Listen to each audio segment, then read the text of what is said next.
Maswerteng umaga po mga ka-STL. Narito na po ang resulta ng STL Bataan para sa araw na to, first draw February 1, 2025.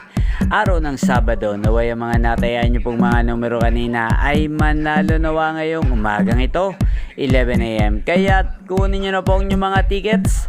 Narito na po ang resulta.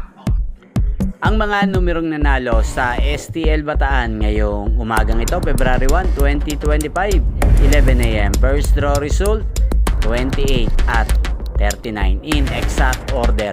Sa lahat po ng tumaya kanina sa STL Bataan para sa first draw ng 28 at 39, congrats po sa inyo, panalo po kayo. At ngayong umagang ito sa STL Bataan, natin pong shoutout si Kuya Romy ng Bataan. Shoutout po sa iyo Kuya Romy, naway nasa mabuti ka pong kalagayan. At sa lahat po ng mga taga-Bataan dyan, shoutout po sa inyo. Inyo pong napanood ang resulta ng STL Bataan sa channel na to, Roderick Hernandez TV. Maraming salamat po sa patuloy niyo pong panonood at pagsuporta sa aking channel. Magkita-kita pong muli tayo mamayang 4 PM. Thank you for watching.